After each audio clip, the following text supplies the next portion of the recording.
Good afternoon, everyone. I welcome you to the webinar on Atmanirbhar Bharat Abhiyan Strengthening India's Solar Manufacturing Sector.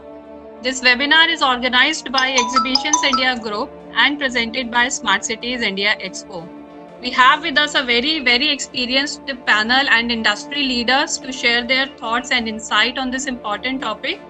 Our esteemed speakers are Dr. Hitesh Doshi, he is the Chairman and Managing Director of Wari Group. Mr. Manjunath D.V., Founder and Managing Director of MV Solar, Mr. V. Sai Baba, CEO Vikram Solar, Mr. Rabindra Kumar Sarpati, Executive Vice President Business Development for Orb Energy. We also have Mr. Sunil Rathi, he is Director Sales and Marketing from Wari Energies.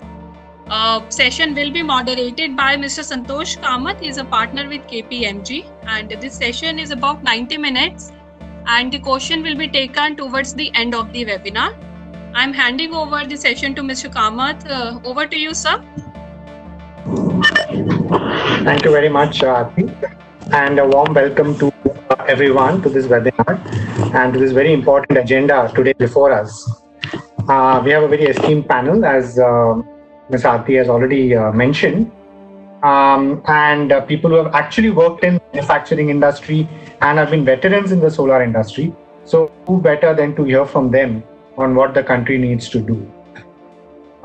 Before we start, I will just give a very broad context about solar manufacturing and Atmanirbhar Bharat. Now, KPMG has done a lot of study on this subject to see what does it mean for India. What does solar manufacturing mean for India in terms of jobs, in terms of GDP, in terms of forex, etc. Now, as per our analysis, as per our study, India's solar market up to 2030 will be a cumulative of around 300 plus gigawatt by 2030, cumulative next 10 years. So that will mean an average of 25 gigawatt to 30 gigawatt every year, which India will need to add on average. So towards the later part of the decade, it will be more, maybe initial part it may be a little less, but on average about 25 gigawatt per year. Now that is a very large capacity, and any industry which has to put up that much of installations, the domestic market is very large. Now this means that the entire electricity power demand in India, as per our calculation, going forward in the next 10 years, will be largely met by solar and wind and some hydro. We don't expect any significant new thermal capacity addition, except what is already under construction, that some of that will come. But for new capacity, it will be largely wind and some amount of hydro. And of course, at some point, storage will also come. So with this background, manufacturing becomes a very important agenda. If we don't capitalize on this opportunity, India will be missing a big opportunity. Like what auto sector did in the year 1995 to 2000, 2005, how we capitalized on the domestic market that India offers for auto sector. Same way, this is the opportunity for us to capitalize on the solar manufacturing. So that is the opening comment I'll make. In terms of numbers, we believe it can create jobs of 1 million jobs, the whole solar manufacturing sector, including direct and indirect jobs, 1 million jobs. It can contribute about 3%, the manufacturing can contribute about 3% to GDP, India's GDP, and it can lead to a lot of forex saving.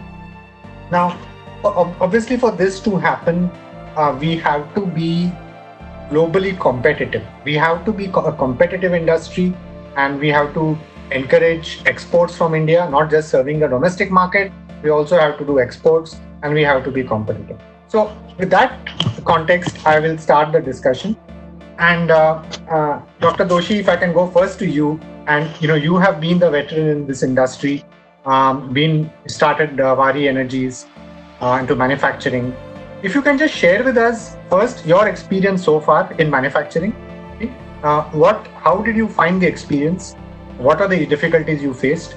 You can start with that. And then what does India need to do to really take advantage of this opportunity? You're on mute. If you can just unmute yourself, please. First of all, thank you very much, Ravindraji Satpathy, for arranging this, and Exhibition India and others for inviting me for this conference. Thank you very much, Santoshji. I think if you ask my experience, we have the most experienced person sitting today is the Manjunathji than me. But anyway, I can share you from the last 12, 13 years. The road was really bumpy. The problem is not only the internal in the country, but external. Probably everybody knows that we were much ahead of China when the solar manufacturing started somewhere in 2007 and 2008, including cells and other things. And as so, we also started with most sophisticated lines of the solar module manufacturing and exported 2007 and 8 to the Europe, because on those days there was no market. And after that, Lehman Brothers happened. Every day morning you open the workshop and see what is the devaluation of your stock and other things. But with all this, we as a company, we could see that still there is an opportunity, and probably that is what the difference I see between the Indian entrepreneurs and others. And as a Waaree, we could grow from merely 2 megawatt of the annual production after the 3 years of inception to the more than a 2000 megawatt now. What government of India needs to do? I think you said the right thing first, that you said about the automobiles. So a large, probably heart, or I will say himmat, or whatever the word you can say, it was taken on those days, saying that 150% duty will be there if you import the car. And today also I believe that there is no car you can import below 80%. What happened today? Today there is a competition of less than 500 rupees in a two-wheelers, and we became the world largest two-wheeler producer.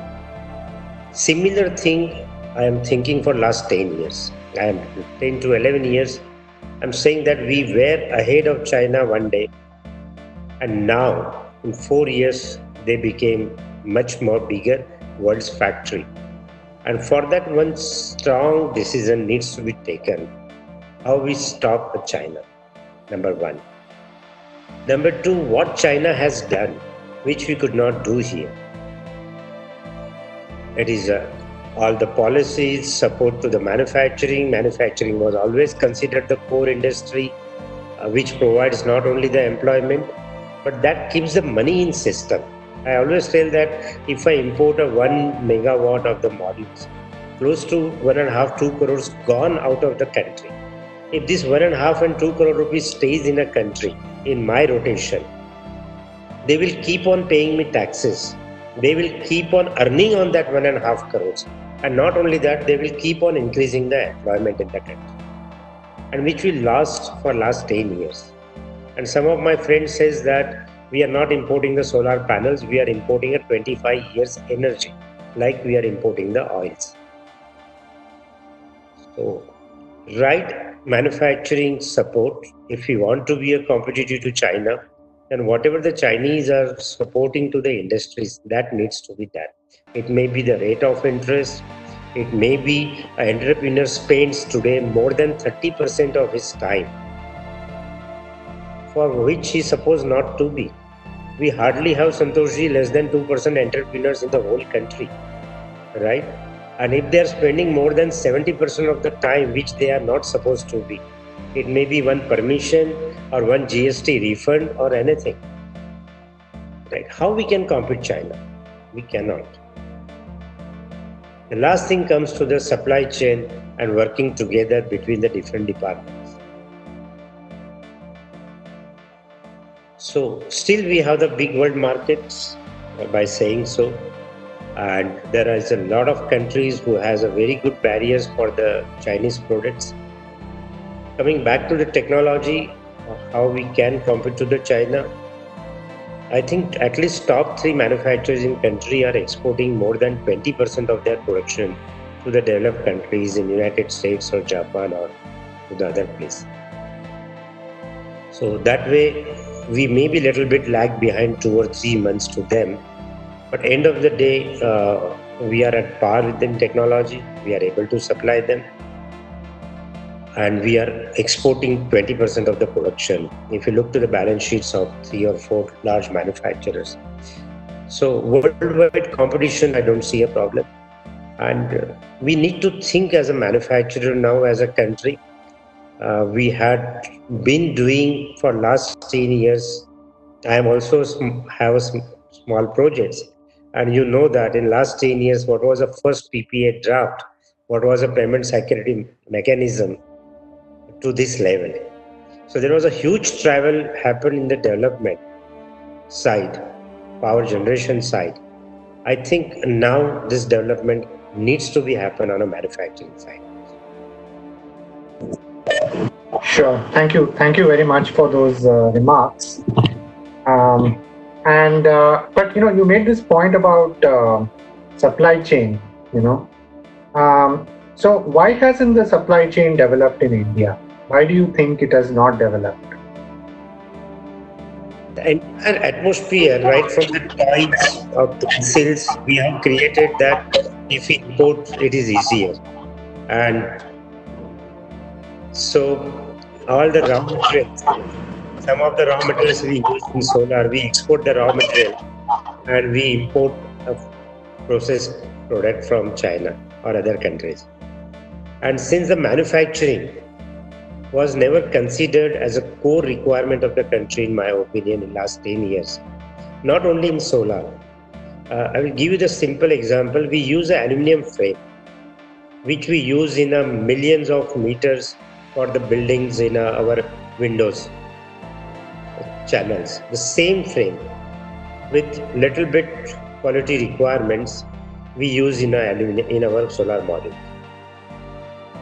This country, to put this plant, it is easy, but to take the requirements and other things, there are a huge challenge. So most of the people who are doing aluminum anodizing, they prefer to supply in automobiles or the building, and they would not like to work for the solar because of the challenges in manufacturing they have, or the cost of the working capital they have against China, or the cost of the other interest costs and other things. Aluminum needs a huge working capital. So what happened today, even if we manufacture solar panels in India, our very simple thing, right? We are not talking about technology, we are not talking about anything. This is a simple aluminum frame which is we are seeing in a window of the people who are attending now. and this is we are importing. Now here, if the right atmosphere is given to the right rate of interest, permissions, time to set up the factory, and some working capital support, why we should import the aluminum? We have enough aluminum in country, we have a large manufacturers, we have a good extrusion facilities. So several examples you can consider in a solar. Sure. Okay. Thank you. So it goes back to fundamental ease of doing business. That's what I'm hearing from you. So the permissions, even things like the time, the entrepreneur time gets spent in things which it should not be spent. So that is the fundamental ease of doing business, and that is one problem which I'm hearing. So thank you, Dr. Doshi. I will now move to Mr. Manjunath. Sir, as Dr. Doshi said, you have been a veteran again in this industry. So what is your sense about what we need to do to both build the supply chain, to build scale? Because again, the Indian market is so big. Why haven't there are a few players who have now expanded to 2,000 megawatts, etc. But Chinese companies are 5 gigawatt, 10 gigawatt. Why haven't we expanded like that? Thank you, Santosh. Yeah, I'm audible. Okay. So, as our Hitesh Joshi has already mentioned, what are we are facing the lot of difficulties and why our industry could not able to sustain, or including he has taken the other examples and all. See, the thinking of the government or the other people has to be broad enough. There should be something has to be think in a bigger manner.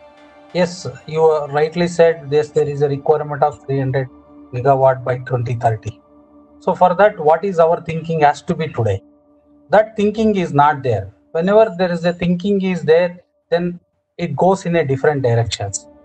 So like we have also, you know that in few years back, we have faced the for developers for the land acquisition and for developing the projects and other things they made. Then the government has come out, they come out with the solar parks. It could be Pagoda, Reva, or the other places or other things. So whereas in the solar, in the manufacturing, when such is the case, you rightly said there is a supply chain, so much of materials has to be required. Why can't we build a clusters of industrials, which could be at least 3 or 4 different places, which will available complete across the supply chain, complete infrastructure, then university, R&D, then the faculties, then testing. Even we have lack of many tests also. Even we have to depend upon many tests from the other countries. We have to send some of our components and other things to the other countries. So, and our Hitesh Joshi has rightly said, like aluminum itself is the basic material we are depending upon, sir.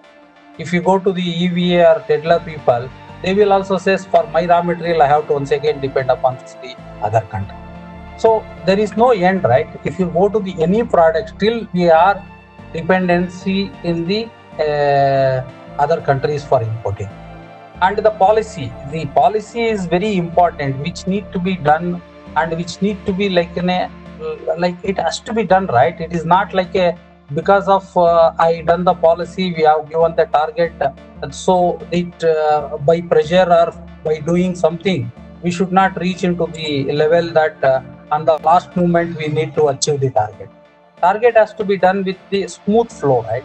So it should be proper system, proper policy. You said, rightly said, easy of doing business. Still, yes, we have improved our ranking in the globally, but in some of the states and some of the places, still the things are not good enough. Even to get see any like example, if you go to the any other country, including Europe, we will always take an example of China. Even Europe, if you go, I need to establish a manufacturing facilities of solar cell or modules. Then they say, what is the land you require? If I say I need about 20 acres, they said, no, yeah, you keep it 50 acres. First you registered only 20, you pay that much of money. Any day, the another 30 acres also you can able to get it, so that your expansion can be there. Then it will be like a welcome. And any of the manufacturers or any problems, it will be addressed in a proper manner. They'll give a lot of importance for the employment creation as well as the revenue to the within the country, like what our Hitesh Joshi has rightly said, right? That 1.5 crores of 1 megawatt, it will goes to the other country, whereas it is there. The government can able to get within a couple of years that same 1.5 crores by way of taxes to the government treasury. So these are the things which is lacking lot. Say when we started in the solar module manufacturing, right? There is a zero requirement in India. We used to supply completely to the European country. We are so happy, and our all products, all the times we are fully busy until 2012 when the European market is there. When the Indian market started, like our Doshi has said, no morning when we started, what we need to do. So the next day it is not a goal that at least our bar metal, our price should be equal of what we put into the tomorrow. It should be diminishing. So this is the position we are having. So the clear policy, the government has to come out with a clear policy, right? And unfortunately, we are little stuck with the government, because their ambition target is to achieve what is the gigawatt we are going to achieve, not the ecosystem of manufacturing in India, right? So that normally it has to come to electronics unit or to the commerce department. They will take care. For when it comes to the solar, then they will say, no, you have to go to the ministry and the renewable energy and other things. So there also we are backlogged. And the safeguard duty or anti-dumping duty or BCD is not new to the Indian manufacturing, right? Either it could be talk as a metal industry, you call it as a glass industry, or you call it as an for the any industry, it is there, and they're all smoothly it goes. Whereas in this thing, anti-dumping duty is supposed to be implemented on 8 years back. When the 8 years back, when the first it has to, then that time they said no, it should be done in a different manner, but finally it could not happen. Then in between suddenly they introduced something which is not real calculation method of safeguard duty. Now also they are talking BCD, which is not real financial calculation whether what is relevant or not relevant, right? Which is they are going to they are saying that they will going to bring, or when they will going to bring, when they will not going to bring, it's also not clarity. And what I want to say is, they see we are very talented manpower. We have a number of, so even our country, you know that many people will go and stays in the abroad and other places to get, because of our talent will be recognized in the other countries is much better than our country. The reason is because we are not able to grow multifold. Any manufacturers or any industrialist, always their aim is to grow. Here, to sustainability of the present situation itself, we have to struggle a lot. So the question mark of the growing will be very difficult. In the solar industry, if you see the people who was invested like Indosolar or the Moser Bear or Lanco or the many other players who are really on those days with the technology what they invented or what they have invested, it's really very good. But afterwards, it is not been encouraged to them, right? To scale it up, to improve the R&D, to improve the technological support. These things is lacking too much in our country. So that if it is being done, then I think we definitely able to reach a high level of ecosystem of manufacturing. Right. Thank you very much. So I think one point you made was on the clusters, which I think is a good point, and Yes. how to create those clusters. And you also made this point about smooth flow of demand. I think that's also very important for manufacturing. The demand should be consistent. If it goes up and down, Yes. it creates a problem. So those are very good points. I will just move on to Mr. Sai Baba of Vikram Solar. So Mr. Sai Baba, now again, you have Vikram Solar, of course, has been in the industry for many years, and you yourself have also been, in the solar and earlier in the wind industry. Now, my question to you is, I have two specific questions. One is this recent policy the government had of bundling manufacturing with projects, right? And the whole idea was to give you some so that you get some stability, of demand as well. Okay, of course, they structured it in a way which was WTO compliant, so it had to be structured in a certain way. So my question to you is, what's your view on a policy like that, which combines manufacturing with projects? Okay? And second is this BCD, which is now being announced, so 20%. Do you think that combined with this scheme of manufacturing plus projects will be adequate for the manufacturers?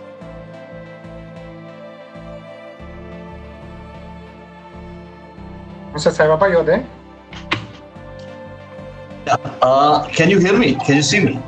Yeah, now I can. Yes. Great. Thank you, Santosh, and thanks everyone for inviting me here to speak, to share my views. I think I would like to, I will get back to your specific questions, these two questions, but before that I would like to give a little bit of, the use of mind see, what I see is, any industry to develop in any country, number one, there has to be a vision. The country should have a clear vision, and there should be a clear action plan to develop that, implement that vision into action. I would like to share with you, I used to go to China right from 2006, 2007 onwards to study about solar. In 2009, the same year, India also unveiled National Solar Mission. In 2009, China has declared solar as a strategic industry. And I'm very happy to say that when I used to move around to understand the industry in Europe and all that, Europeans used to say next evolution is going to be solar. That's where I had sleepless nights. I got out of wind and I got into solar at that point in time because I felt this industry is going to be very, very big, to be honest. I was doing very well, extremely well for a very large Indian company as a chief executive officer for wind. I left that because I found this is going to be a very, very interesting industry. India also got into solar on the same year, 2009, 2010. India has unveiled National Solar Mission. China has unveiled strategic industry, solar. The path what we have taken is completely different from the path Chinese have taken. What Chinese have done, they said we will not install any solar farms at all in the country for next 5-6 years. We will build the manufacturing base in the country. And we will be a global factory for solar modules and solar technologies everywhere. India also said we will do solar farms, we will also do solar manufacturing. They said both in the National Solar Mission document. If you take out the document and if you would have implemented same thing, India would have been completely in somewhere else. Whatever we said in the National Solar Mission document, we have implemented only certain portion of the document, other portion we didn't even bother. That portion is basically building the solar farms in a massive way. What happened? 16-17 rupees was power cost. We have installed gigawatts of solar farms in the last 10 years, and we would have spent close to about billions of dollars as a subsidy. We have the 16 rupees power when the power was available at 3 or 4 rupees from coal or hydro power plants or any other power plant, and you have actually subsidized. It is Indians' money who has what has gone into subsidizing this. Where this entire manufactured products has come, it has come from China. Okay, China did not install any solar farm between 2009 to 2014. They built the industry, manufacturing industry. They started exporting. When the power cost has come down from 16-17 rupees to a reasonable level of 4 or 5 rupees, then they started building the solar farms and they became the largest market. Today, those days we were at about 50 megawatt or 60 megawatt per year, went up to the level of about 15 gigawatt today. Those days also we used to import say 95-96% of our requirement from China. Today also we are importing 90% of our requirement from China. And we have spent close to about at least $10, $12, $13 billion in the process, more than $10, $12 billion. We gave that entire money to China. If my colleague, industry colleague, Mr. Hitesh Joshi has explained, every megawatt currently we are giving that money to other country to build their industry.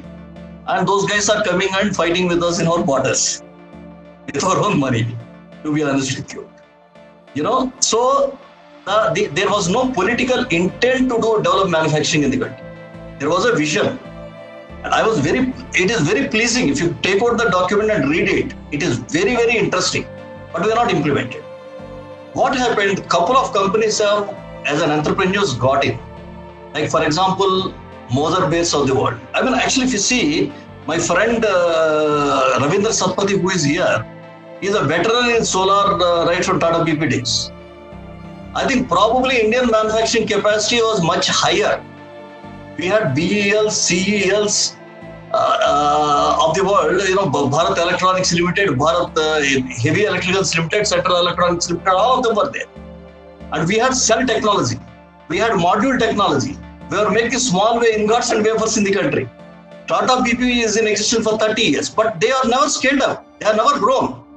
Because what happened is, the Chinese, the way they got support from there, when the moment they defined that as a strategic industry, they have made tremendous amount of money available for their companies. Many of the companies came and gone. Billions of dollars have been lost by the Chinese companies. They have been under-recovered by the banks. But they went ahead, they kept on supporting. Today, 90% of the world market is being serviced by Chinese. Today also Chinese companies are getting support. 10% of their subsidy. India and China, the differential is about 30%. I think Santosh Kamath can explain this better than anybody else.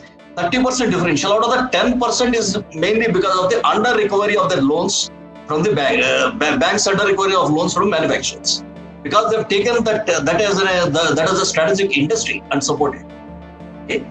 So the cost basis also, one is dumping. The price at which Chinese sells within their country, the prices are much higher than they sell it in India, because they want to capture the market. They're just dumping. Okay.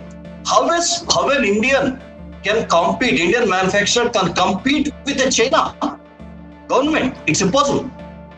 And a manufacturer in India without government of India's support cannot compete with the Chinese government. They made so much money available. They actually supported their industry to grow. Today, 90% of the market industry has grown in China. And, when we are not able to, compete with them today, though, we are not able to compete, we can actually leapfrog in the technologies. Today, if you can actually give a supporting mechanism, supporting policy framework, we can actually leapfrog in the technology. We can go to 450 watt peak modules. We can go to 500 watt peak modules, entire cell line, module line, everything. See, if you can, with 15 gigawatt size of the market, for meeting the 100 gigawatt kind of a target, what do you have? Immediate target. Santosh said 300 gigawatt. Forget about 300 gigawatt. Even 100 gigawatt immediate target, if you have to fulfill, 17 to 18 billion dollars money is further going to go out of this country. 18 billion dollars. And if you want to return that money, what is that which is required? From polysilicon, ingots, wafers, cells, modules, the whole thing. The amount of money required for building a 20 gigawatt manufacturing capacity, is close to about only $4 to $5 billion. An investment of $4 to $5 billion, you can save $18 billion of foreign exchange outflow and create close to about 1 million jobs. Is there any rocket science in this? Absolutely not. Another scare Chinese create is scale economies. They say that the scale economies are so we are all worried. The scale economies are so high. Like my friend Shitesh Doshi said, and Thomas said, don't invent anything. Just take out the automobile policy. Just copy that policy. Implement that policy, period. You will have an industry here in next 3 to 4 years, a 20 gigawatt industry in India. What and all they have done in the automobile policy? Like they said, 100% duty, 49% FDI, not 100% FDI, only 49% equity. They created the ecosystem. They have created an automobile industry association and created an ecosystem wherever hubs are there. Just copy that. There is nothing else. You can build an industry here which is enviable, and this is the industry, sunrise industry. The power cost which is being quoted at ₹2.30, cheapest source of power in the world today. There's no other source of energy so cheap than this thing. So just copy that and do that. Coming to the specific points, Kamath, what you said is, one is the manufacturing linked developer policy, whatever is the thing, would it help? In my view, it doesn't help. Fundamentally, the reason is the power is going to into the hands of the developer. The manufacturer is not getting the opportunity to build the solar farms. The bidder is developer. Developers gets this and developer gives some small peanuts to the manufacturers finally, it will not help the industry to grow. I'm being, straightforward and telling you, it finally doesn't help. Okay. See, when the 2 rupee 30 paisa to 2 rupee 90 paisa, 60 paisa benefit, if it actually goes to the manufacturer, and I'm sure we can build at least 3, 4, 5 gigawatt kind of capacity out of 8 gigawatt of the allotments which are given.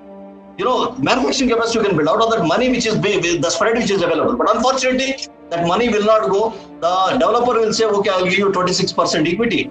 And end of the day, you will have to be competitive with Chinese. If you are not competitive, I will buy it from Chinese, because there is a provision in that contract in the bidding. That I mean, if the product is not available, you can buy from outside. It doesn't work. It is not a right policy.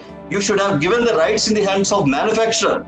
Then manufacturer could have gone and reverse auction to developers, not to the IPPs. That could have worked wonders. But this policy doesn't work. Okay.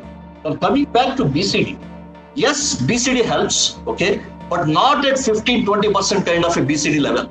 Okay, 15-20% level kind of a differential, Chinese will catch up just like that, within a second. The Chinese government will say, take 10% cut. We will subsidize you. Okay, what will you do? And they will say already they will, also the technology they have, see, for example, they are at about 450 watt peak modules. If we are in India, we are at about 380, 390, 400. By the time we get to 400, 450, they will go to 500. By the time you go to 500, they will go to 550. Unless otherwise you block the products coming from there to here completely, you will not get production, industry will not develop here. That means you need to have definitely 60, 70, 80% a real barrier, trade barrier has to happen. Only then domestic market will develop. That is one part, trade tariff barrier. There should be non-tariff barrier like ALMM has to be brought in. And the second thing is, we need to build a globally competitive industry. That's a fundamental thing. Protection will never work forever. Globally competitive industry, if you want to build, what are all the differentials between us and Chinese? Number one, our interest cost. Okay, our capex interest cost is close to about 12%. Chinese capex and working capital, also they get it about 4 to 5%, which is hardly, which is almost 6-7% higher. More than double of the Chinese interest costs. That's a major component. Working capital is a major component and capex is a major component. We need to address that. Number two, the power cost. Our power cost, especially when you go to ingots, wafers and all that and cells, our power cost is twice the Chinese power cost. Okay, China power is available at about close to about 3 cents or so. Our power cost is about 6-7 rupees. That means you are talking about close to about 7-8 cents. More than double, 3 times. It doesn't work. Okay, point number 2. Point number 3, Chinese gives their manufacturers a land and building free of cost. Another issue. Fourth thing is, Chinese make their manufacturers money completely available to scale up their capacities. What happens? You got 1 gigawatt capacity. Next year they add another 2 gigawatt. Very next year they add 3 gigawatt. Whatever the technology, lower technology is there, that gets averaged out over a period of time. You keep on adding capacities. In India, what happens if you set up a 1 gigawatt? For example, you have got a red bottom line, for 1 year. Banks will say, boss, your bottom line is red, I will not give you money. Okay, you had an EBITDA of 10% last year. Your EBITDA of this year is only 3%. What happened? Okay, if I put the same trend, it will go down to -2 or -3, because they are in commercial aspects. They have to look at that way. They are right. If you want to build a strategic industry, it is government who has to come and say that this is my industry. I want to build this industry because it is a high growth industry. I need to support this industry. Absolutely. That's how the industries get built. The moment you get to that level, if you address this little bit of cost differential between China and India, and with a tariff barrier, we will build like automobile. Like I said, automobile industry, just copy. Don't invent anything else. Because that's a successful model we have got. Just do these particular things. We can build a 20 gigawatt, 30 gigawatt industry, meet the domestic requirements, save the foreign exchange, create 1 million plus jobs, and also take at least 15-20% of the global markets, because no other place is as competitive as India in terms of manpower, technology, and knowledge and expertise and experience. We will go places and we will do all that. Thank you, Santosh. Thank you, Mr. Sai Baba. Very deep and passionate comments. Thank you. I'm sure it's from your experience, in the industry. So I'll move to Mr. Satpathy now. Mr. Satpathy, if you could, comment. Now, you of course have been again a true veteran in this industry. I remember from 1990 or 1990, if I remember, maybe before that, I don't know. You have been in the industry with Tata, BP Solar, and then with various other international companies also. You recently authored a book also, from sand to silicon. So, if we have to create this industry in India, Mr. Sai Baba made a lot of points and these things. My question to you is, do you believe we can realistically do it? Thank you, Mr. Santosh, and it's a very pertinent question. And thank you all the participants and the viewers. Good afternoon to all of you. I'll just give you some insight when I joined to say that I started in 1984, which is precisely 36 years back, when the module price was $18 a watt. And I remember in Orida, we are doing a 25 kilowatt plant in 1985 using 32 watt solar module of CEL. Like Sai Baba said, we had the co-industry.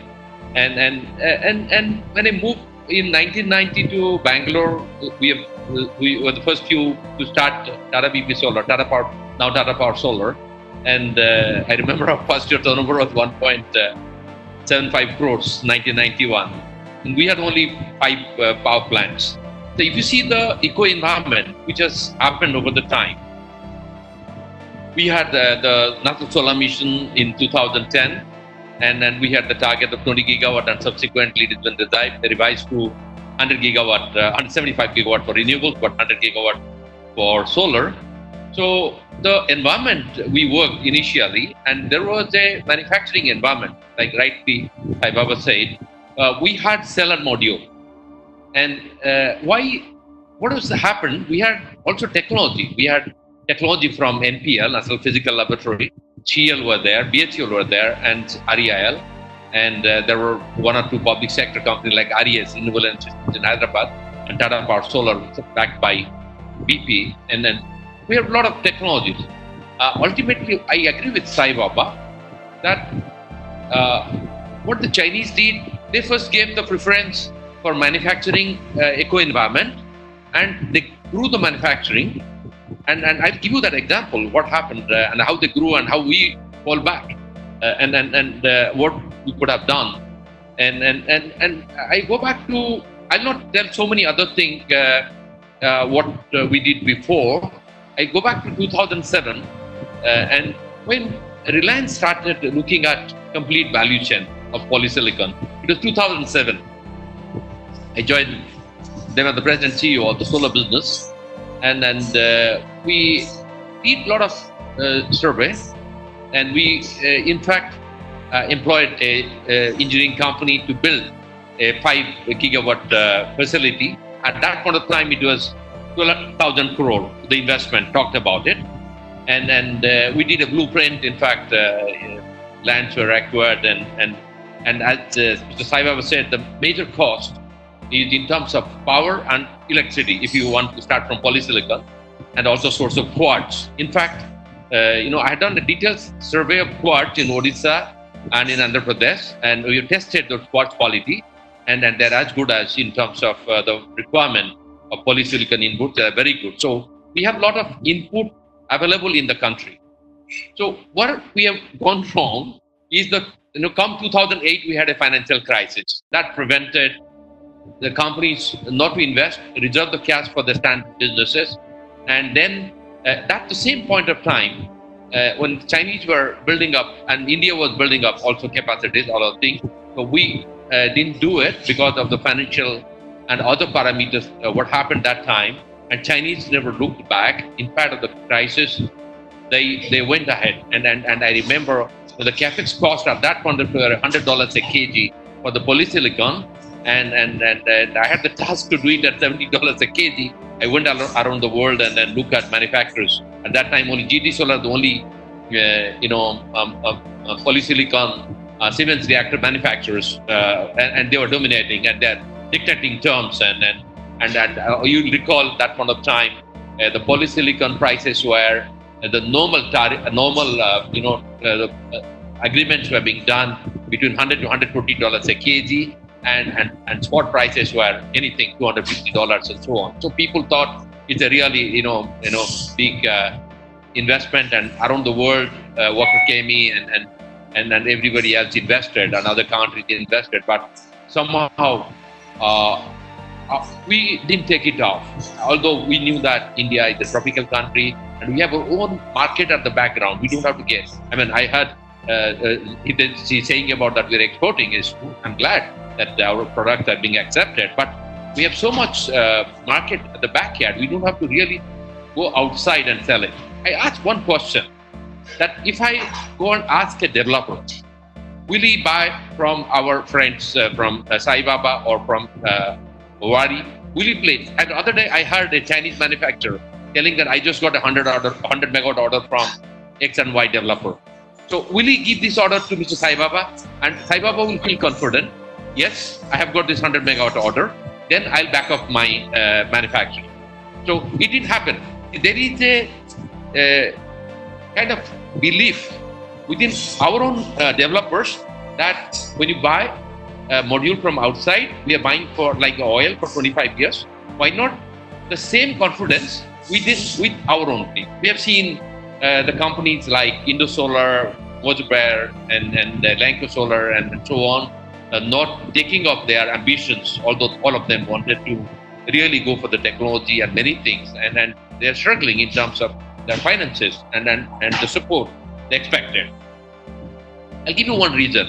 When I was in Reliance, I was asked to do a location study.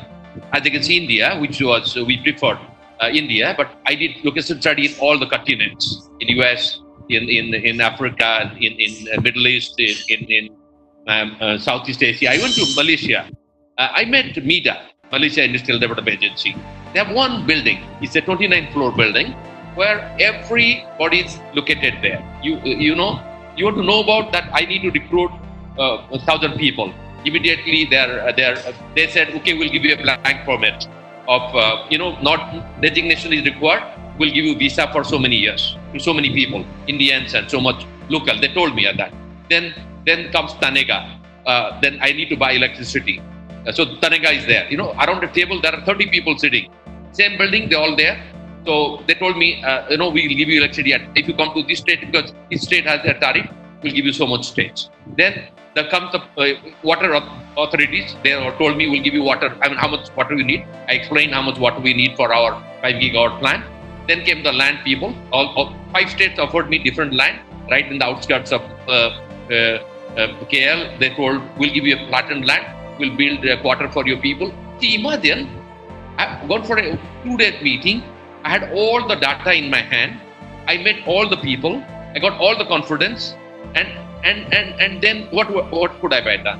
What could I have done? Then as an investor, I've gone on behalf of the investor to a location study. And I've gone similar to East Germany also. There are facilities, but there are issues, manpower cost, other costs. But whereas in Malaysia, the costs are much lower, electricity costs are like Sai Baba explained. I'm not getting into Sai Baba has really done my job easier, telling where we lack. We lack in terms of our working capital interest. We lack in terms of our support on the land.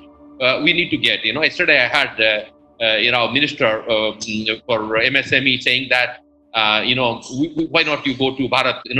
For rural India, we can make where the industries are there. We can make facilities, or we can make. I mean, yesterday I heard all our in one of the conferences very encouraging. But why has not happened over last so many years when we know we have been, as a country, if you see the growth, we have been going at a steady rate of 10 gigawatt per year. We didn't touch that much in only 1 year, and now it's come down to 5.5 gigawatt. I'm glad that Santosh is putting it at 20 to 30 gigawatt. I think he must be encouraged by the statement from Piyush Goyal yesterday. He's saying that the railways itself will go for 30 gigawatt over the next 10 years, and he's already floated a tender for 1 gigawatt and another 1 gigawatt tender is coming. And he says all this will be from Make in Module India, and he talked about it yesterday. So I'm glad about it, but I would recommend the following. How we should form one body. Like I said, VIDA Lines, it should be Solar Energy Authority of India, one single body. I think MNRE has a sale now. No, it's for anybody. I mean, anybody Indian, any investor can come. So we form a Solar Energy Authority of India, and we build a program like what you have. Like USA has a plan. USA also has similar like USA or Make USA, or they have some kind of plan. So Make in India, we already have a program. We bring in there. Then we bring in what all we can do.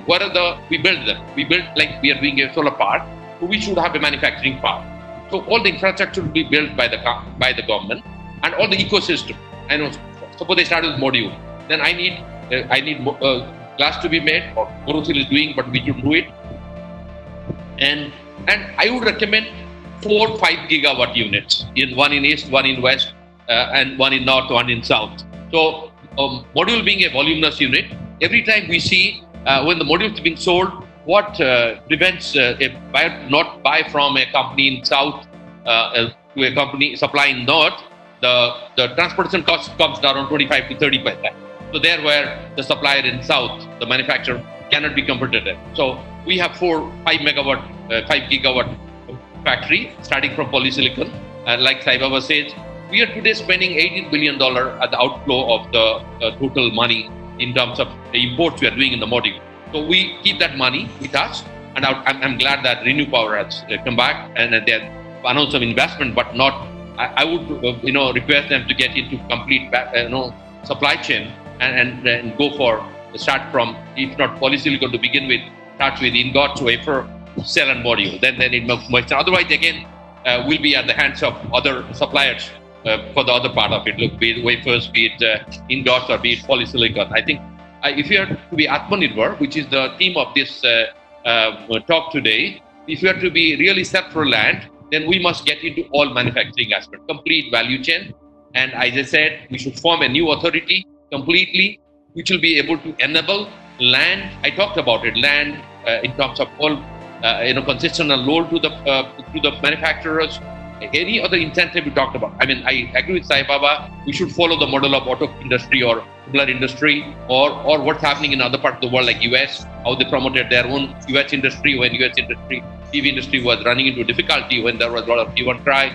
They made a lot of rules, and we should do that. I think personally, I'm not recommend 20% only. It will not be a deterrent to the outside suppliers. They can just overcome the 20% one. It should be higher one to begin with, because it becomes a deterrent, and so that we locally produce them, and we can do the value chain. I always, when people tell me that only the company outside India can produce at the cheapest, I can take a bet on numbers. Santosh and me has worked out these numbers. We are not much different actually. We are not 20, 30%, 10%. Santosh will speak about it. He and me have worked out these numbers on various assignments of mine, and we can overcome that by building an ecosystem, by building the ancillary units. Like if you see Trina Solar in Changzhou, they have everything, every supplier, cable, junction box, all around there. They can get it. Even in COVID situation, they can get it. I mean, I'm just giving an example. So if, and even on the technology, yesterday I heard about it, that if our national laboratory is now gear up, we tie up, I think there was a request to Nitin Gadkari, and he said he'll talk to our science minister, DST minister, and that, our laboratories can gear up. We have IIT Bombay, we have all the IT, and we have all the central labs where we can do the high level research. And if you see all the top level researchers all in the world, you see maximum of them are dominated by Indians. If you see all of the countries, even in the Chinese companies, you find the Indian scientists. We can bring them back. I think as there was a move some time back by the government anywhere to bring back the scientists, if you really, and we have the technology available. As yesterday, we understand in Atmanirbhar Bharat, it's not preventing us to tie up for a technology. We have a lot of technology providers. And I don't want to name anything. If you want to have a HRT technology, for instance, the company like, there are companies in Europe who can provide us. If you want monoproduct technologies, there are companies who can provide it. And if on any of the manufacturing technology, there's companies that provide, other than the Chinese one. We do not, I mean, I'm not anti-Chinese or I'm talking about them, but I'm sure we'll have a lot of imports coming in, and we should have a think tank to improve the manufacturing. It's high time that we have worked around growing our megawatt level things and making a target. But if that is to be supported to 450 gigawatt, if it is not backed up by manufacturing locally, then I don't think we'll fall back. As you see, we have problems in some of the sectors, and it's known to everybody that why you're not able to scale up. And then we come down to 5.5, maybe various situations and various other policies. We need to look at all of them. And if we have a focused approach, I'm confident that we'll have manufacturing ecosystem competing with anybody in any part of the world.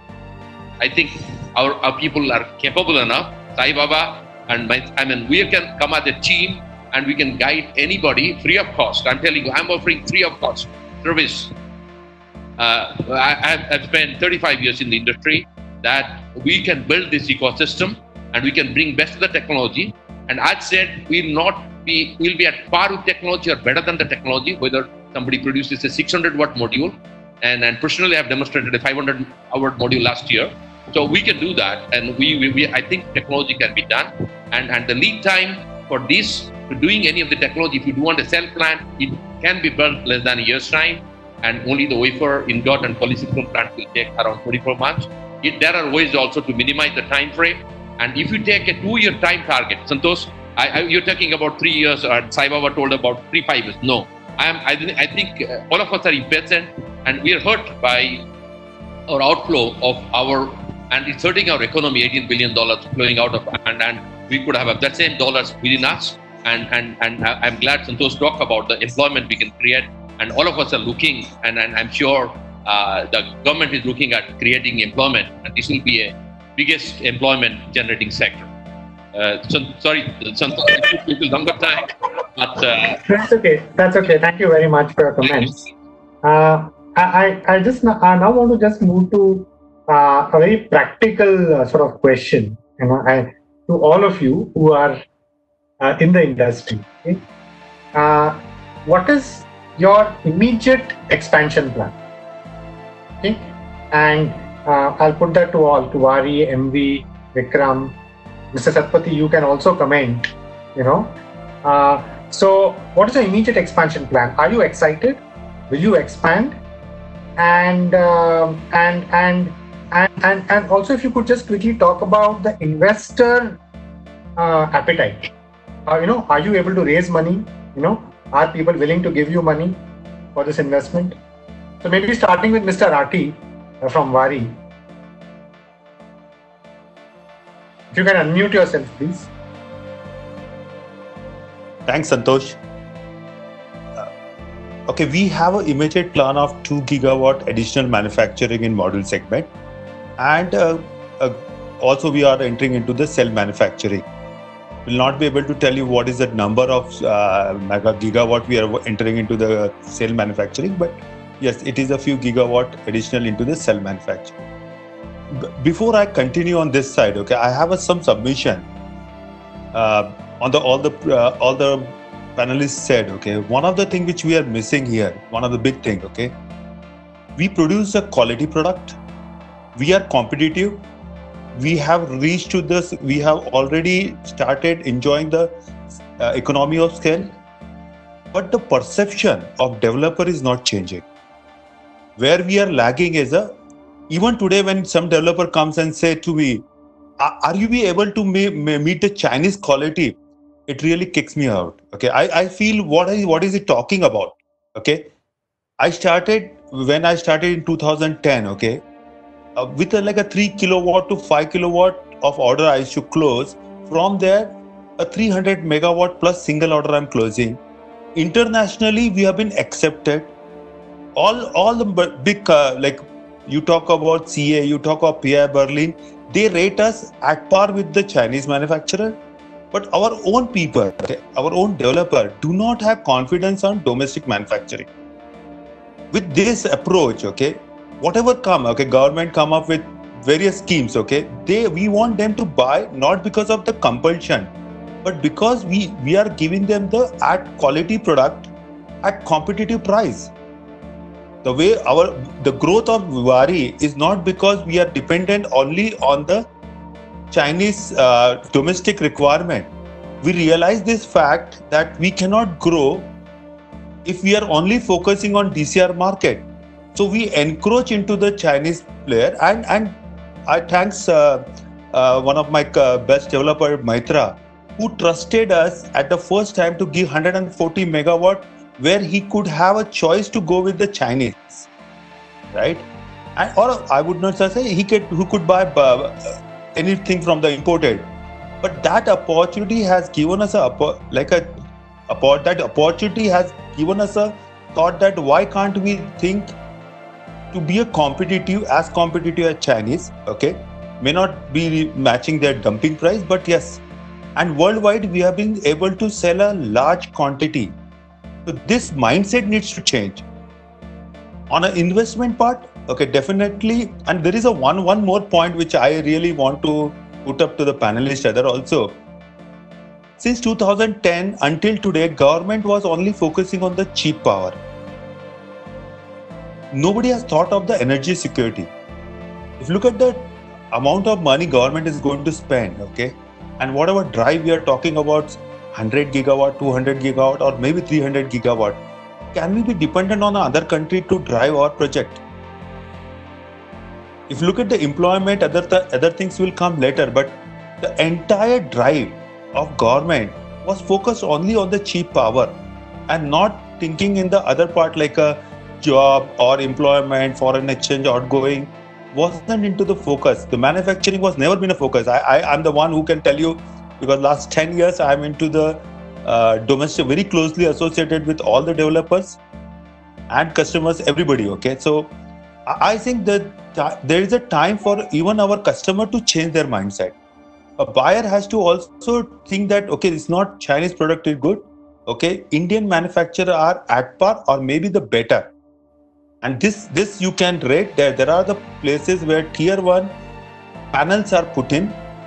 Next to that, Waaree panels are there, and generation says, okay, I'm not saying that, I am saying because you believe it, okay, it's the generation that our panel generations are better than the tier 1 competitors, okay, from the Bloomberg top 5.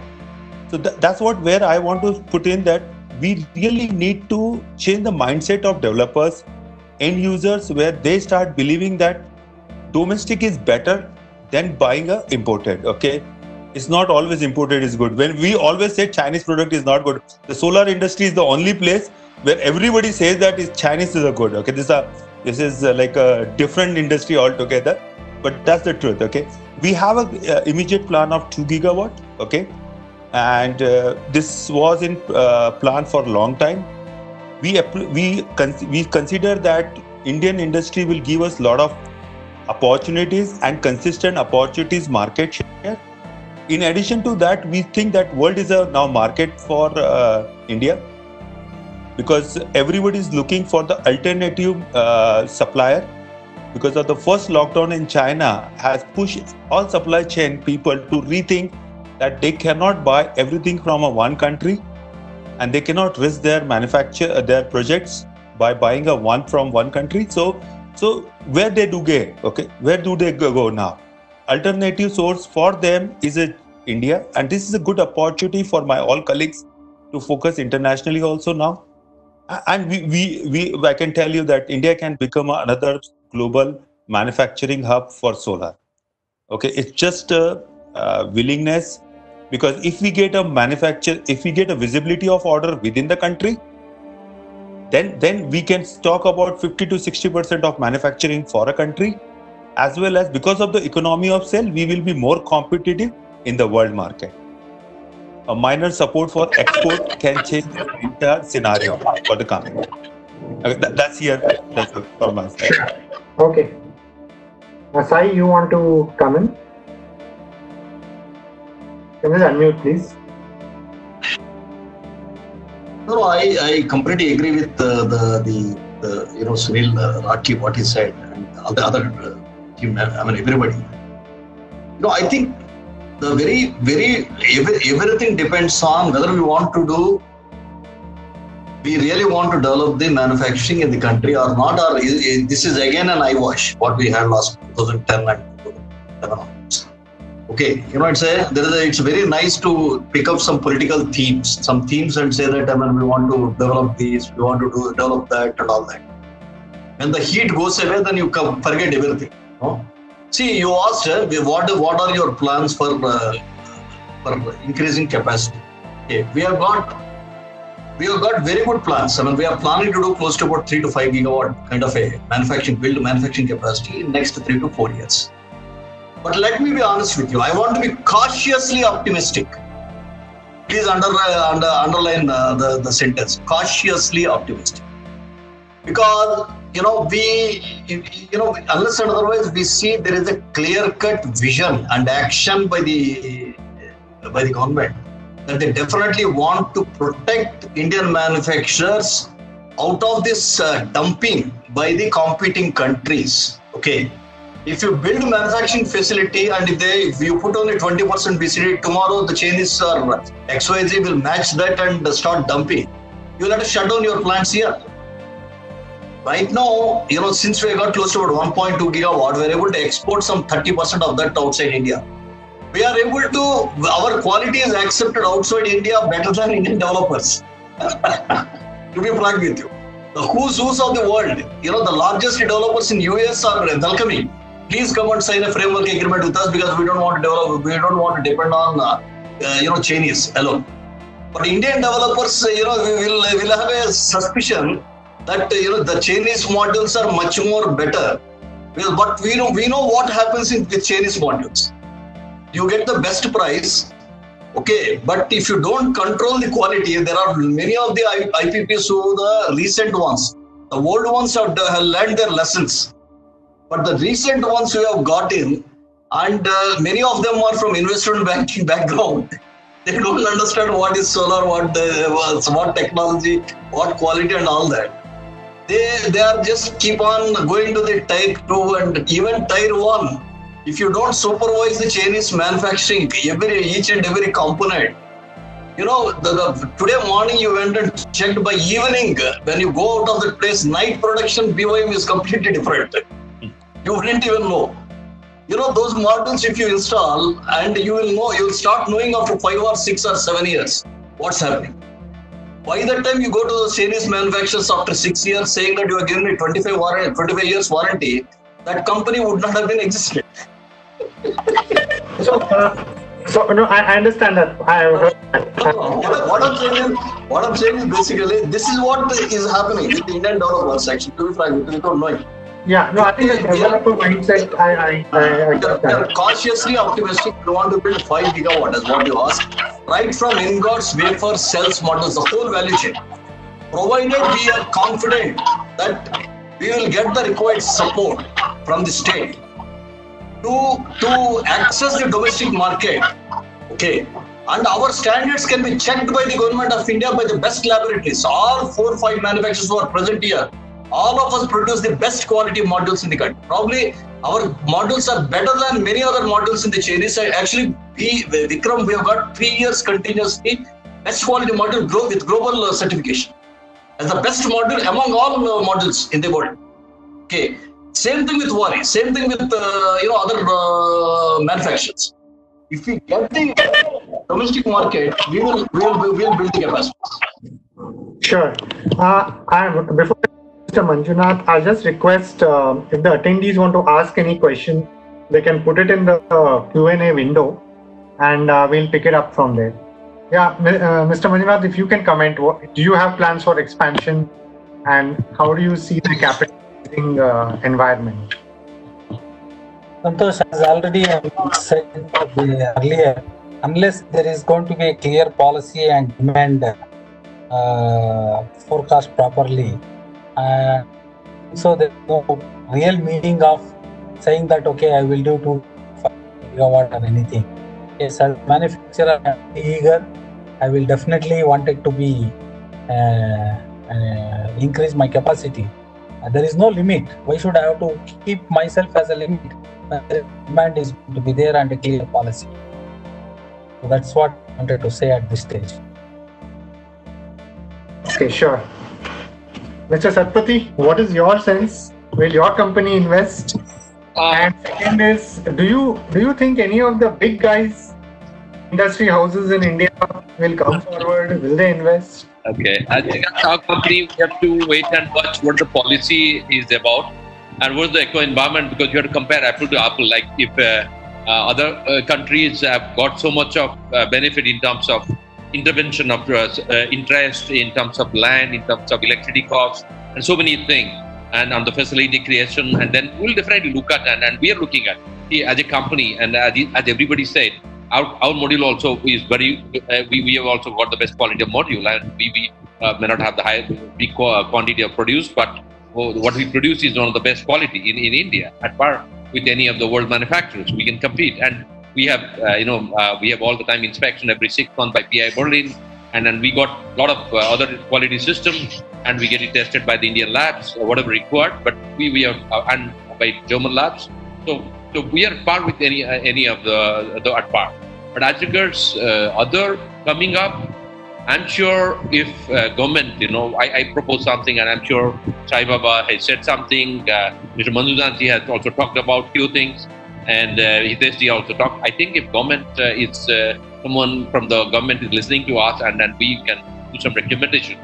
And if really government is very keen to go for Atmanirbhar kind of program for solar manufacturing at this point of time, and then they're really serious about it, and to go towards a big target and have in-house capability, I'm sure there are many people who are on the fence who, given the ecosystem, I talked about it, that you have a single point authority giving all the decisions and not going to 10 ministries like Minister of Commerce, Finance. I don't think anybody will have the guts today for small matters.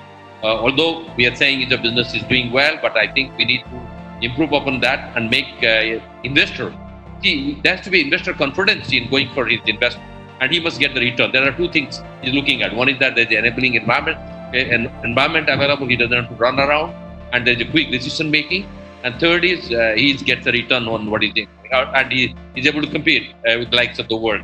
Compete means the eco environment there, and we built up all the ecosystem, and we have all the R&D built up, testing built up, and I'm not talking about a lot of other ancillary things what required to make our manufacturing more stable and more compatible or more competitive with around the world is doable. And I'm sure a lot of people are looking at it, and some of them, they understand. Now in terms of module and cell, it's going up around 4 gigawatt each. I think some new plants are coming up. I just hear about it, but I'm not heard about it, about the ingots. And yesterday, our minister talked about that he is going to go for a tender for with the viable gap funding for ingots and wafers. He talked about it yesterday, and I'm sure there's a tender coming up. We have to see what's that about it, but that may not be good enough because the investment in wafer and ingots is much higher than as compared to module manufacturing or even cell manufacturing. So one has to look at the return on the investment on those things in the complete value chain. Again, I repeat, we must have the complete value chain. We not forget polysilicon also. Otherwise, we'll be again in the same way dumping and other costs in terms of polysilicon cost. Of course, it has come down less than $10 now per kg, but to have a control, and if somebody has monopoly, then we'll again be hurt by those prices, because polysilicon is the ultimate input which goes into making of ingots, wafer, and the value chain. But I'm sure the environment is coming up, but sometimes I see subsidy is not the only component which will drive only the manufacturing. But there are a lot of other things if they're enabled, and we are made competitive in whatever you need to provide to make us competitive. Why, like our other manufacturers are getting it, so we compare apple to apple and provide the same thing. If other countries are doing, what is that? We want to have a target of clean energy, and we have to have a compliance of the Paris Protocol and so on, other compliances. And if that needs for our RPO obligations to be made, I'm sure that's going to be, again, RPO obligations has not been, so every time it's not been stringently focused. So the local demand, if railways or RPO obligations and other thing comes in, we have a back of the market at a right price.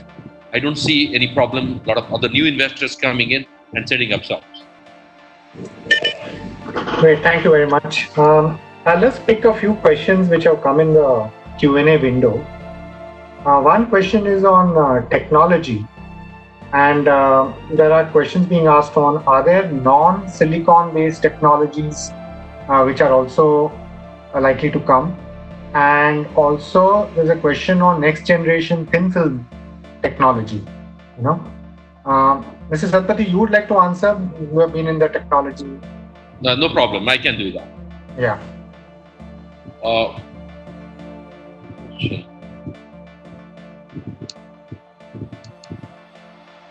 am not able to see the question. No, the question is, as I said, are there any non-silicon based technologies which are also there, which are likely to come? Okay. And the other question was on next generation thin film. Okay. Okay. In addition to the crystalline technology. Coming back to the thin film or next generation technologies, there are a lot of new technologies which are being talked about. But if you see the current scenario, because of the higher efficiency of the current monoproc or HZD technology and Frescovite and new technology coming up are higher, and we are getting higher wattage modules on the same area, and land space is again limited. So the thin film technologies has gone up, higher value in terms of the efficiency, but it's not that good enough to meet the expectation. The first is, any developer need to be very sure of a tried and tested technology, which is mostly multicrystalline and monocrystalline.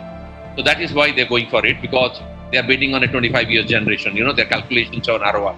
So any new technology going there, the developers will go for the minimal of their. Suppose they have 1,000 megawatt to do, they might put it for 30-40 megawatts, just to take a trial on that. But they would be sure of the generation. So it's a competing generation question.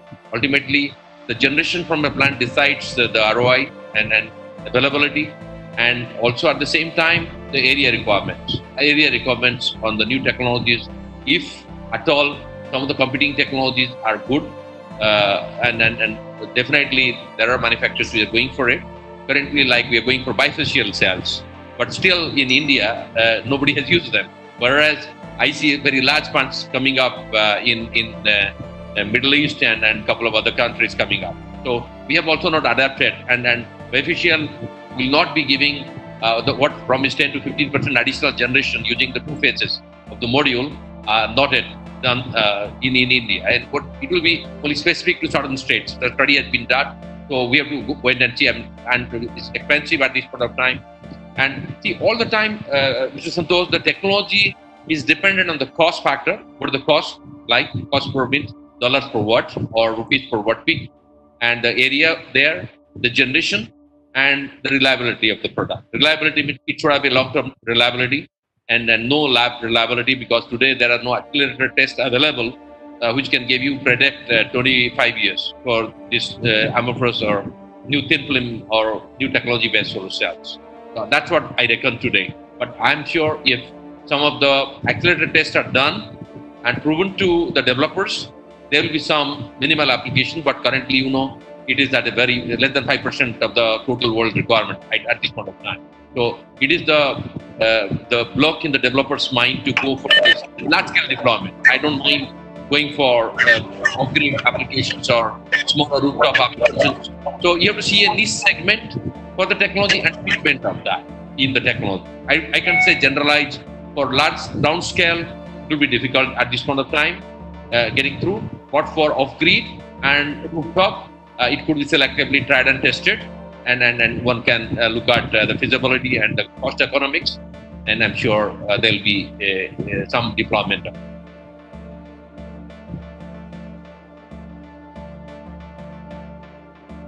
On youngsters, they want to get into this industry, they want to contribute, and maybe some of them want to start their own businesses related to this, to maybe suppliers for some of the components. What do you have to say? How can you as industry support youngsters, new entrants, entrepreneurs, suppliers? Sunil Rathi ji, if you can take that. Yeah. I think the best part about solar is there is no entry barrier. Anybody wants to start, may it be young guy or even 30 years old guy or a 60 years guy, he can get into this business very quickly. Because solar has shifted from what we normally say grid tied to a distributed solar now, and every small town or a class 2, class 3 city will require a solar. Why? Because not because solar is a green energy, because it's the cheapest power available. So every household would like to control their electricity bill by putting a solar. So rooftop is a market where people can start their, like a new engineers can enter into this segment very quickly. There is an opportunity for manufacturing and support ancillary unit for the manufacturing. So some people can start getting into the BOS component manufacturing also. If somebody wants to really get into the manufacturing, definitely there is a still scope for people to get into the model manufacturing if we see a right policy coming from the government of India. If there is a right policy, then definitely there is a scope for people to get into the manufacturing of cell and backward integration, as well as like ingot and wafer, but which are very, very, very capital intensive. So maybe some people may have that pockets to do that, but they definitely can think on that side. But rooftop and implementation is definitely a good. We also come out with the franchisee network where a lot of new entrants, they started and they are now very successful businessmen and doing a good business in this area. Great. So I think for the youngsters on this call, they can write to Mr. Rathi. If you want to get a franchisee business from him, you can write to him. Mr. Sai Baba, okay, I've seen that he has moved, he's just stepped out of his chair. Mr. Manjunath, if you're there, you want to come in and give any comments? I think he has left. Yes. Manjunath has left. Okay. So we're nearing the end of the hour, 5 o'clock. I think we're nearing the end of the time. And if any of the panelists wants to make any closing comments, we can have that. I can see Mr. Satpathy and Sunil ji. Mr. Satpathy, closing comments? Okay. What I can say, I think, Mr. Santosh, we need to recommend to the government. I think we must better our deliberation today and also discuss it privately. I mean, one-to-one with all our panelists. We can make a set of recommendations to the ministry and the Minister of Power and other policy-making persons. What should be done as a policy making, which will be an enabler to the industry to come forward and invest. So what's the level playing policy and how the manufacturing could be encouraged. And I think this is the right time that we recommend such a policy. What are the enabler policy and a policy in terms of setting up manufacturing, what is the land availability, what is the power, electricity, water, and so on. I mean, we can talk about all that. And second thing about the research environment and what are the R&D facilities available, how the industry can make best efforts. And third thing is technology transfer in terms of government to government interaction, where the technology through the Department of Science and Technology and Ministry MNRE, the technology transfer from the specific countries, which technology, there could be evaluation of the technology, by the think tank, which government can talk about it, and that could be done, and not investing in old technology. I think we have seen some of the industries getting into problem because of the technology they selected, and they're becoming obsolete and then not being competitive. So should be forwarding, and it's like going for a technology where we can have a minimal changes. You can go to support, for instance, I first invest on a monocoque technology, for instance, which is lesser investment. And if I have to go to SJT, I need 30% more investment. So what is my incremental investment? So I first start with monocoque. I do suppose that 100 crores. Suppose I'm just selling X, 100 or 1,000 crores. Then I have provision of the another 30% for the incremental for the SJT. So what that, and what the time frame? So how could be there? Then bifacial and so on. I mean, but I'm not saying these are the current technologies, but there are a lot of newer technologies which could be better than this. Could be some disrupting technologies which would totally go through a different route. Could not be the same moduling technology. Could be a different way. We make module altogether.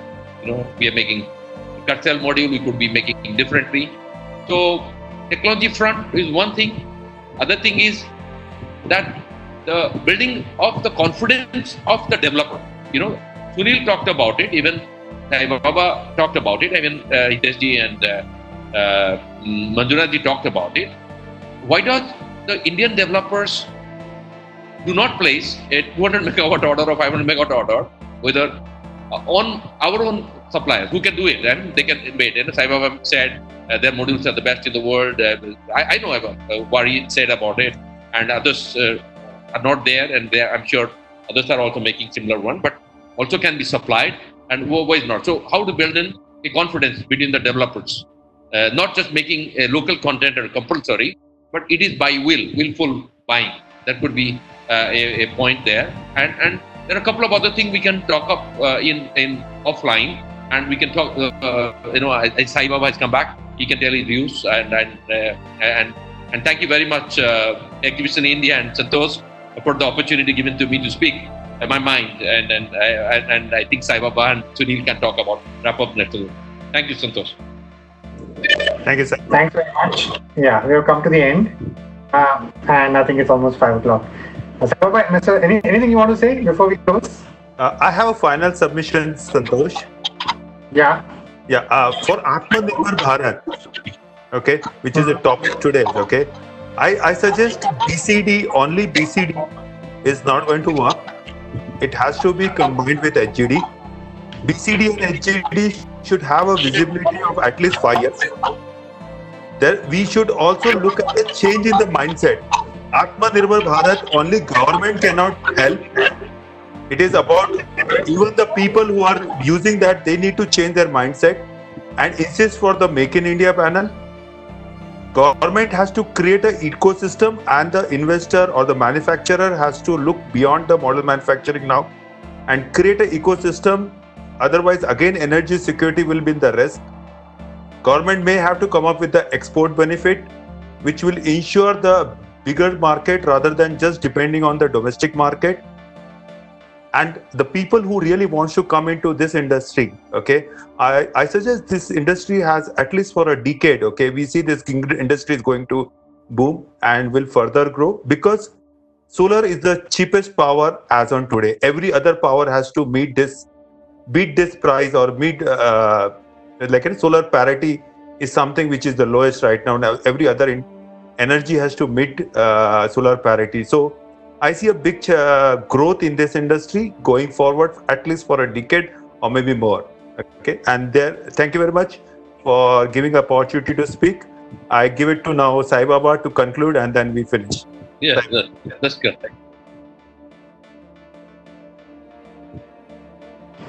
Sai Baba, you're on mute. You can unmute, please. Thank you, Santosh. I mean, actually, there was one question which is there in the thing what I could see. Okay, increasing the BCD on products from China might slow down the power generation growth rate from solar. So instead of boosting up the solar industry, manufacturers will work. What should be the ideal business? Now, see, fundamentally, the question is, it will increase the power cost. Okay, that's an important point. What is raised by the audience? Okay. What's happening today? If you want to produce power from thermal power plant, it costs you about 375 to 4 rupees 50 paisa per kilowatt hour. If you want to produce power from hydro, it is not less than 6-7 rupees. If you want to produce power from nuclear, also in the range of anywhere between 5 to 7 rupees, nothing less than that. So the recent quote of solar which is given is 2 rupee 30 paisa. Okay. Average power purchase cost is in excess of close to about 270 to 80. So we are already, which is having close to about 100,000 megawatt of old power plants which are all depreciated. In spite of, by putting all that, it is coming to 270 to 80. Point is, 2 rupee 30 paisa, nobody is asking. It's only the one is competing because of reverse bidding. One is competing with one another. Assuming that if you are completely stopping Chinese modules, you are actually using domestic modules. How much price increase of this power is going to be? In my opinion, it is not more than maximum 25-30 paisa. 2 rupee 30 paisa power is going to be somewhere around 2 rupees 60 paisa, which is at least half the power cost of, at least only 2/3 of the power cost of a thermal or a hydro or any other source of. It's only the question of how you view it. Okay, it is not at all expensive. It is here to stay. So I would say that please get out of this mindset. It is worth spending the 20-30 paisa more for developing the industry within India. Okay, thank you. So I think a good point. So I think with that, I think we can close the seminar. I think over to Ms. Aarti Parashar, if she wants to bring any concluding points. Is she going to come? Exhibitions.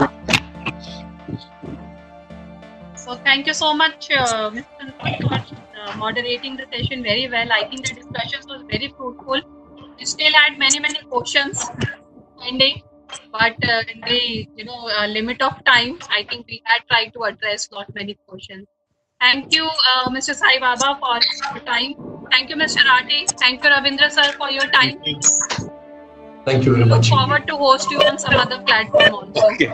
Thank you. Thank you. Thank you all. so much. Yeah.